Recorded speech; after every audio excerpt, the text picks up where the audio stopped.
कहानी की शुरुआत सुमन और साहिल से होती है, जो स्कूल से अपने घर लौट रहे थे। सुमन बहुत ही सुरीला गाती है और आज वह जिंदगी में पहली बार रेडियो पर अपनी आवाज का जादू बिखेरने वाली थी। इस खास मौके को लेकर सुमन के साथ साथ पूरा परिवार बेहद उत्साहित था। तैयारी के दौरान सुमन को अपनी कान की बालियां नहीं मिल रही थीं। तब उसकी माँ मोना ने उसे अपने सोने के खूबसूरत झुमके पहनने को दिए। उन झुमकों को पहनकर सुमन अपने भाई साहिल के साथ रेडियो स्टेशन के लिए निकल पड़ी। रेडियो स्टेशन घर के काफी करीब था, इसलिए दोनों ने पैदल ही जाने का फैसला किया। यह तय हुआ था कि वापसी के समय उनके पिता कर्नल अरुण उन्हें वहां से अपनी गाड़ी में ले आएंगे। इधर घर पर मोना और अरुण बेसब्री से रेडियो के पास बैठे इंतजार कर रहे थे कि कब उनकी बेटी का गाना शुरू होगा। लेकिन उनका उत्साह तब निराशा में बदल गया जब रेडियो पर सुमन की जगह दीपा नाम की किसी और गायिका का गाना प्रसारित होने लगा। उन्हें लगा कि शायद किसी कारणवश सुमन का गाना रिजेक्ट कर दिया गया है। यही सोचकर कर्नल अरुण तुरंत सुमन को वापस लाने के लिए रेडियो स्टेशन की ओर निकल पड़े। लेकिन जब अरुण रेडियो स्टेशन पहुंचे तो वहां दीपा ने उन्हें जो बताया, उसने अरुण के पैरों तले जमीन खिसका दी। दीपा ने कहा कि वे लोग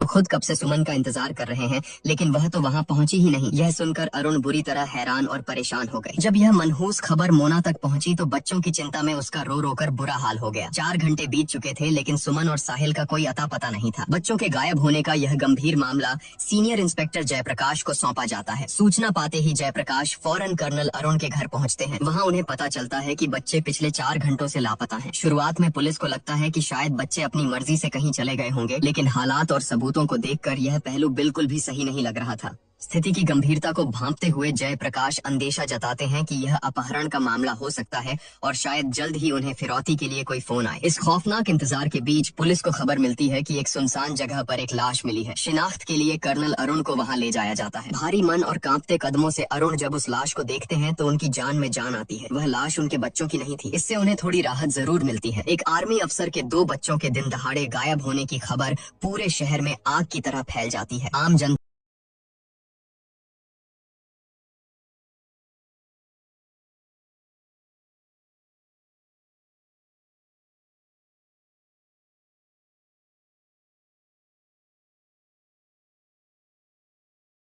में खौफ और आक्रोश पनपने लगता है। हर कोई यही सोच रहा था कि जब सेना के अधिकारी के बच्चे ही सुरक्षित नहीं हैं, तो आम इंसानों का क्या होगा। इस जन आक्रोश के कारण पुलिस विभाग पर मामले को जल्द से जल्द सुलझाने का भारी दबाव बन गया था। इस दबाव और अपनी जिम्मेदारी को समझते हुए इंस्पेक्टर जयप्रकाश दिन रात एक करके साहिल और सुमन की तलाश में जुट जाते हैं। तफ्तीश के दौरान पुलिस की टीम एक स्थानीय गिरोह को दबोचती है। उनसे कड़ी पूछताछ करने पर पता चलता है कि इस अपहरण के पीछे बिरजू के गैंग का हाथ हो सकता है। यह गैंग अक्सर बच्चों को अगवा करके उन्हें शहर से बाहर बेचने का घिनौना काम करता था। यह सुराग हाथ लगते ही पूरी पुलिस फोर्स बिरजू के गैंग को पकड़ने के लिए घने जंगल के इलाके में दबिश देने निकल पड़ती है। लेकिन उस रात मौसम उनके खिलाफ था। जंगल में मूसलाधार बारिश हो रही थी। भयंकर बारिश और खराब मौसम के बावजूद पुलिस की टीम तलाशी अभियान जारी रखती है, लेकिन आगे बढ़ना लगभग नामुमकिन हो गया था। मजबूरी में उन्हें अपना सर्च ऑपरेशन वहीं रोकना पड़ता है। अगली सुबह कहानी में एक बेहद दर्दनाक और दिल दहला देने वाला मोड़ आता है। उसी जंगल में अपनी भेड़ें चरा रहे एक गडरिये को साहिल और सुमन के बेजान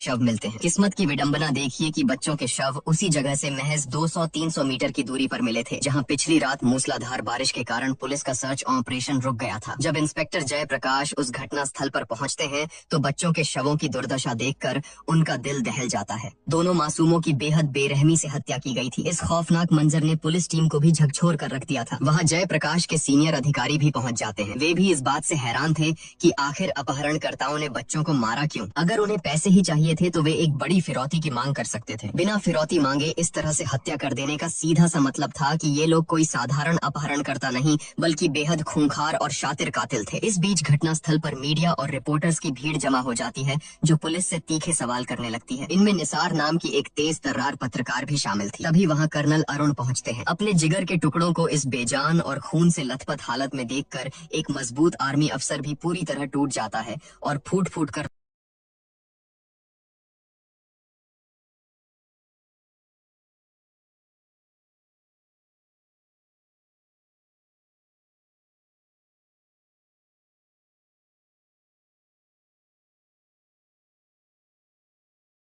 भागने लगता है। उधर बारीक तफ्तीश के दौरान जयप्रकाश की पैनी नजर क्राइम स्पॉट पर पड़े एक हरे रंग की कार के टूटे हुए शीशे पर पड़ती है। यह एक बड़ा सुराग था। इसके बाद की पूछताछ में पुलिस को पता चलता है कि बच्चों को आखिरी बार एक लाल रंग के स्कूटर वाले शख्स ने लिफ्ट दी थी। जयप्रकाश तुरंत पूरे इलाके में लाल स्कूटर वालों की तलाश के आदेश दे देते हैं। पुलिस की सख्ती देखकर एक डॉक्टर खुद सामने आता है। वह बताता है कि उसी ने साहिल और सुमन को अपने लाल स्कूटर पर लिफ्ट दी थी, लेकिन उसे किसी दूसरे रास्ते पर जाना था, इसलिए उसने दोनों बच्चों को एक बस स्टॉप पर उतार दिया था। पुलिस तस्दीक के लिए उस डॉक्टर को उसी बस स्टॉप पर लेकर जाती है जहां वह पुष्टि करता है कि उसने बच्चों को यहीं सुरक्षित छोड़ा था। इसके बाद वे दोनों कैसे आगे गए और उनके साथ क्या हुआ, इस बारे में उसे कोई जानकारी नहीं थी। दूसरी तरफ एक माँ का दिल इस खौफनाक सच को स्वीकार ही नहीं कर पा रहा था। मोना गहरे सदमे में थी। उसे अब भी यही लग रहा था कि उसके बच्चे जिंदा हैं और जल्द ही लौट आएंगे। भारी गम, चीखों और आंसुओं के बीच सुमन और साहिल का अंतिम संस्कार किया जाता है। पोस्टमार्टम के बाद फोरेंसिक डॉक्टर जयप्रकाश को एक ऐसी चौंकाने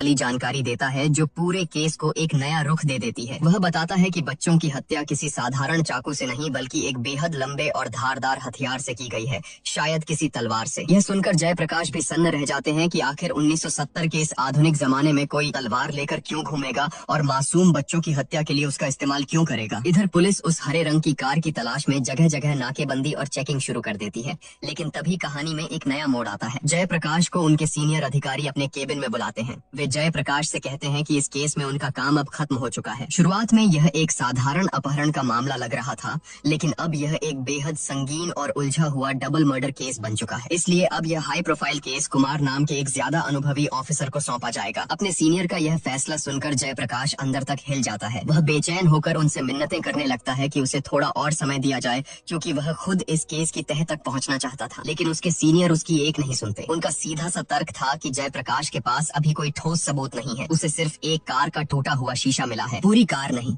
इस बात से जयप्रकाश भारी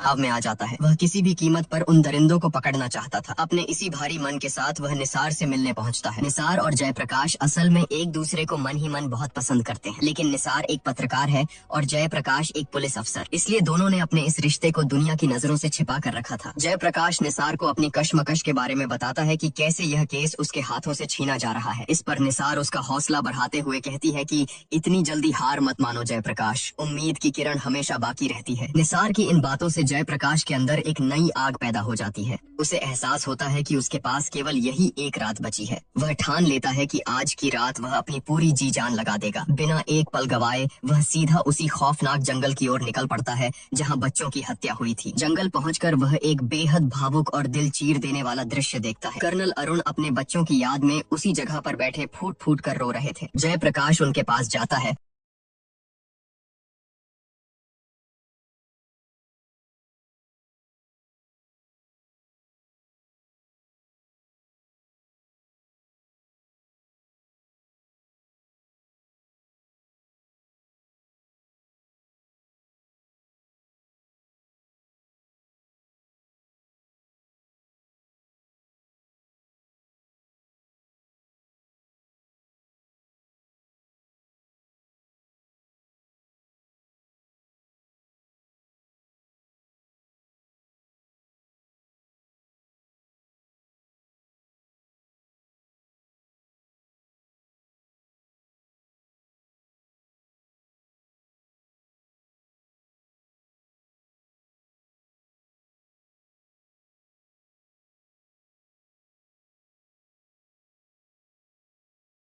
उन्हें धाराश बंधाता है और समझा बुझाकर घर भेज देता है। इसके बाद जयप्रकाश अकेला ही टॉर्च की रोशनी में उस घने जंगल की खाक छानने लगता है। उसकी यह बेतहाशा मेहनत आखिरकार रंग लाती है और घने पेड़ों के बीच छुपाई गई वह हरे रंग की कार उसे मिल ही जाती है। तुरंत फोरेंसिक टीम को मौके पर बुलाया जाता है। कार की बारीकी से जांच करने पर यह खौफनाक सच सामने आता है कि साहिल और सुमन का अपहरण इसी कार में किया गया था, क्योंकि कार के अंदर से बच्चों के खून के धब्बे और बालों के सैंपल बरामद हो जाते हैं। तभी फोरेंसिक डॉक्टर जयप्रकाश को एक और चौंकाने वाली बात बताते हैं। कार के अंदर हुए संघर्ष के निशानों से पता चलता है कि जब मासूम साहिल और सुमन को अपने अपहरण का एहसास हुआ तो वे डरे नहीं। उन्होंने उन किडनैपर्स पर पूरी ताकत से पलटवार किया और उन्हें इतनी बुरी तरह घायल कर दिया कि उन दरिंदों को इलाज के लिए किसी न किसी अस्पताल जाने की जरूरत जरूर पड़ी होगी। यह सुनते ही जयप्रकाश के दिमाग की बत्ती जल उठती है। वह तुरंत इलाके के सभी अस्पतालों की जानकारी खंगालने लगता है। आखिरकार एक अस्पताल से उसे वह सुराग मिल ही जाता है जिसकी उसे तलाश थी। वहाँ का डॉक्टर जयप्रकाश को बताता है कि वारदात वाले दिन 2 लोग बुरी तरह घायल हालत में इलाज के लिए आए थे। जब डॉक्टर ने उनकी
चोटों का कारण पूछा तो उन्होंने बहाना बनाया कि उनका एक्सीडेंट हो गया था और फिर किसी से उनकी मारपीट हो गई। लेकिन उनके हाव भाव देखकर डॉक्टर को उन पर शक हो गया था और उसने तुरंत पुलिस स्टेशन में फोन कर दिया था। लेकिन यहाँ पुलिस की एक बहुत बड़ी लापरवाही सामने आती है। डॉक्टर की शिकायत पर जो कांस्टेबल अस्पताल पहुंचा उसने इसे एक मामूली झगड़े का केस समझ लिया। उसने कोई गहराई से पूछताछ नहीं की, बस उन दोनों के नाम पूछे जिन्होंने अपना नाम मोहन कुमार और प्यारे कुमार बताया था। कांस्टेबल ने उनका एक पता नोट किया और बिना किसी रोक टोक के उन कातिलों को वहाँ से जाने दिया। अस्पताल के रजिस्टर से मिली जानकारी जयप्रकाश के लिए किसी बड़े झटके से कम नहीं थी। उसे यह जानकर गहरा आघात लगा कि जिस वक्त वह कर्नल अरुण को अज्ञात लाश की शिनाख्त कराने के लिए उसी अस्पताल में लाया था, तब वे दोनों कातिल वहीं मौजूद थे। हत्यारे जयप्रकाश की आंखों के ठीक सामने थे, लेकिन वह उन्हें पहचान नहीं सका। बिना एक भी पल गवाए जयप्रकाश अपनी टीम के साथ उस पते पर पहुंचता है जो उन दोनों ने अस्पताल के रजिस्टर में लिखवाया था। वहाँ तलाशी के दौरान जयप्रकाश के हाथ वह अहम सुराग लग जाता है जिसकी उसे तलाश थी। वह खूनी तलवार जिससे मासूम साहिल और सुमन को बेरहमी से काटा गया था। उस तलवार की मूठ पर एक नाम खुदा हुआ था, मोहनलाल सूरी चूरन वाला। इस नाम का सुराग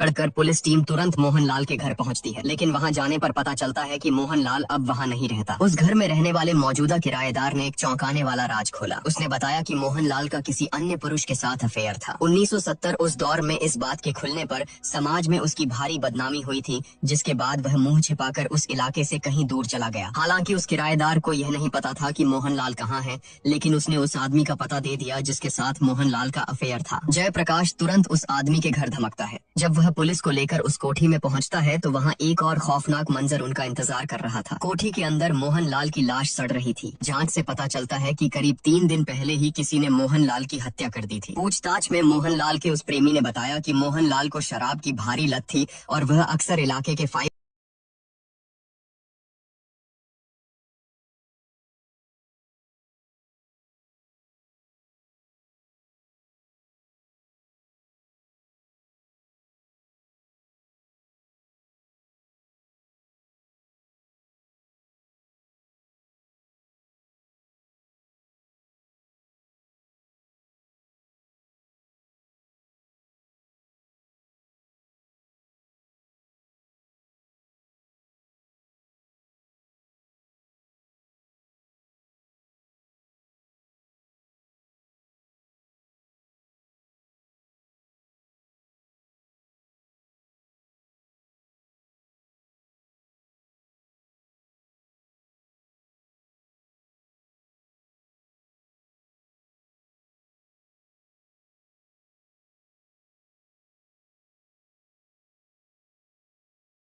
स्टार बार में शराब पीने जाया करता था। दूसरी तरफ पत्रकार निसार साहिल और सुमन के इसी केस की कवरेज में जी जान से जुटी हुई थी। उसके सीनियर संपादक ने उस पर दबाव डाला कि उसे इस केस से जुड़ी कोई ऐसी एक्सक्लूसिव खबर लानी होगी जो अब तक किसी और अखबार या पुलिस के पास न हो। यह सुनकर निसार तुरंत जयप्रकाश से कुछ अंदरूनी जानकारी निकालने की कोशिश करती है, लेकिन जयप्रकाश एक जिम्मेदार अफसर था। वह नहीं चाहता था कि आधी अधूरी और संवेदनशील बातें मीडिया में लीक हों, इसलिए वह निसार को कुछ भी बताने से साफ इनकार कर देता है। जयप्रकाश से निराशा मिलने के बाद निसार हार नहीं मानती। उसे भनक लगती है कि जयप्रकाश का एक साथी पुलिसकर्मी किसी चश्मदीद गवाह से मिलने जा रहा है। दरअसल पुलिस के पास कई लोगों के फोन आ रहे थे जिन्होंने घटना वाले दिन बच्चों को देखे जाने का दावा किया था। निसार छुपकर उस पुलिसकर्मी का पीछा करती है। वे दोनों एक दूध वाले के पास पहुंचते हैं जो एक रोंगटे खड़े कर देने वाली सच्चाई बयान करता है। दूध वाले ने बताया कि घटना वाले दिन जब वह सड़क से गुजर रहा था तो उसने एक हरे रंग की कार देखी। उस कार की पिछली सीट पर साहिल और सुमन बैठे थे जो रोते हुए चीख चीख कर मदद की गुहार लगा रहे थे।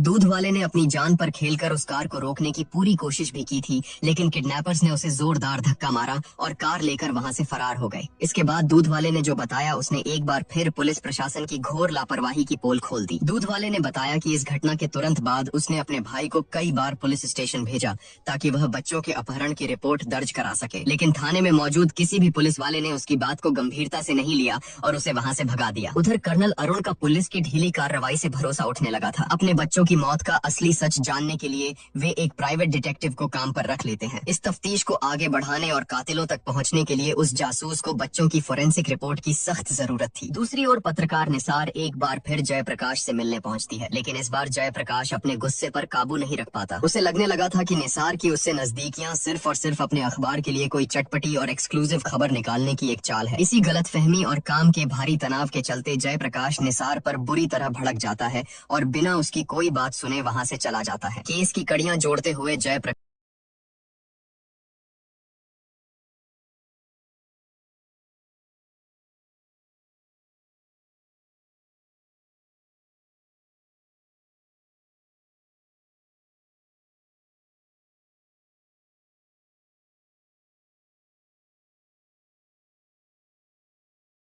उस मकान मालिक के पास पहुंचता है जिसका पता कातिलों ने अस्पताल के रजिस्टर में लिखवाया था। पूछताछ में मकान मालिक एक हैरान करने वाला सच बताता है। उसके मुताबिक वहां दो लोग नहीं बल्कि प्यारे मोहन नाम का सिर्फ एक ही आदमी किराए पर रहता था जो इलाके के 5 स्टार बार में काम करता है। यह अहम सुराग मिलते ही जयप्रकाश तुरंत 5 स्टार बार पहुंचता है, लेकिन बार का मालिक जो बताता है वह जयप्रकाश के पैरों तले जमीन खिसका देता है। मालिक के अनुसार 2 दिन पहले ही पुलिस वाले आकर प्यारे मोहन को अपने साथ उठा ले गए। यह सुनते ही जयप्रकाश तुरंत समझ जाता है कि वे कोई असली पुलिस वाले नहीं थे, बल्कि वे दोनों कातिल ही पुलिस की वर्दी में प्यारे मोहन को उठाने आए थे। अब जयप्रकाश को यह खौफ सताने लगा था कि कहीं उन दरिंदों ने प्यारे मोहन को भी मौत के घाट न उतार दिया हो। अपनी पूरी ताकत झोंककर जयप्रकाश प्यारे मोहन के बारे में जानकारी निकालता है और उसे पता चलता है कि प्यारे मोहन दरअसल एक जेल में बंद है। जयप्रकाश फौरन जेल पहुंचता है और पूछताछ रूम में प्यारे मोहन के सामने उन दोनों संदिग्ध कातिलों के बनाए गए स्केच रख देता है। स्केच देखते ही प्यारे मोहन उन्हें पहचान लेता है और उन खूंखार कातिलों का कच्चा चिट्ठा खोल देता है। वह बताता है कि उनमें से एक का नाम रज्जो है और दूसरे का बाबू। रज्जो और प्यारे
मोहन हरियाणा के सोनीपत के एक ही गांव के रहने वाले हैं। रज्जो की आंखों में एक बड़ा एक्टर बनने का सपना था, जिसे पूरा करने के लिए वह मुंबई चला गया था। वहीं उसकी मुलाकात बाबू नाम के एक शातिर चोर से हुई और दोनों में गहरी दोस्ती हो गई। बाबू के कुसंगति में आकर रज्जो भी उसके साथ मिलकर छोटी मोटी चोरियां और अपराध करने लगा। रज्जो बाबू को बताता है कि उसका एक पुराना दोस्त है जो उनकी मदद जरूर करेगा। रज्जो बताता है कि उसके दोस्त का नाम प्यारे मोहन है और वह एक 5 स्टार होटल में काम करता है। जब वे दोनों उस जगह पहुँचते हैं तो बाबू रज्जो पर जोर जोर से हंसने लगता है। दरअसल वह कोई 5 स्टार होटल नहीं बल्कि 5 स्टार बार नाम का एक मामूली सा ठेका था। इस बार में प्यारे मोहन दोहरी आवाज में गाने गाकर लोगों का मनोरंजन करता था। वह कपड़े भी आधे लड़के और आधी लड़की वाले पहनता था। उसकी इसी अनोखी अदा और रूप रंग पर मोहन लाल सूरी चूरन वाला पूरी तरह से फिदा था और अक्सर उसके पीछे पड़ा रहता था। जब बाबू और रज्जो को यह पता चलता है कि मोहन लाल सूरी की नीयत प्यारे मोहन को लेकर ठीक नहीं है तो वे मजाक में प्यारे मोहन को चिढ़ाने लगते हैं। इस पर प्यारे मोहन खींचते हुए कहता है कि वह चूरन लाल की इन हरकतों से बहुत परेशान आ चुका है और चाहता है कि कोई उसे अच्छी तरह सबक सिखाए। यह सुनकर शातिर बाबू मुस्कुराता है और कहता है कि अगर वह चाहे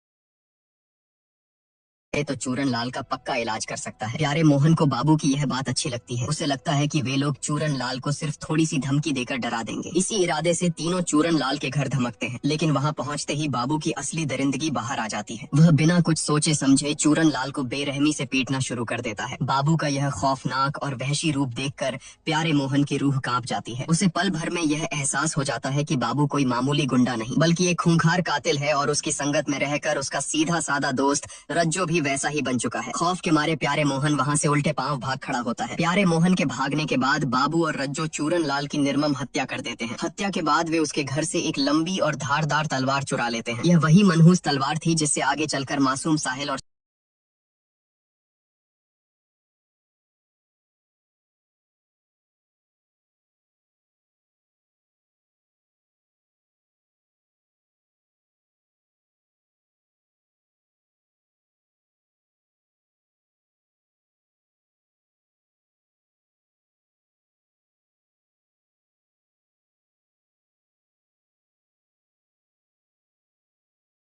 मन को मौत के घाट उतारा गया था। चूरन लाल को ठिकाने लगाने के बाद बाबू रज्जो के कान भरता है। वह कहता है कि जिस प्यारे मोहन के लिए हमने चूरन लाल को टपकाया है वही अब डर के मारे पुलिस के सामने हमारा राज खोल देगा और हम दोनों फांसी पर लटक जाएंगे। इसलिए अब हमें प्यारे मोहन का भी पक्का इंतजाम करना होगा। रज्जो इस बात के लिए राजी तो हो जाता है, लेकिन वह बाबू से मिन्नतें करता है कि वे प्यारे मोहन को जान से नहीं मारेंगे बल्कि सिर्फ इतना डराएंगे कि वह कभी पुलिस के सामने मुंह न खोल सके, क्योंकि प्यारे मोहन वैसे भी एक नंबर का डरपोक इंसान है। अपनी योजना के तहत कुछ दिन बाद ये दोनों प्यारे मोहन को दबोच लेते हैं।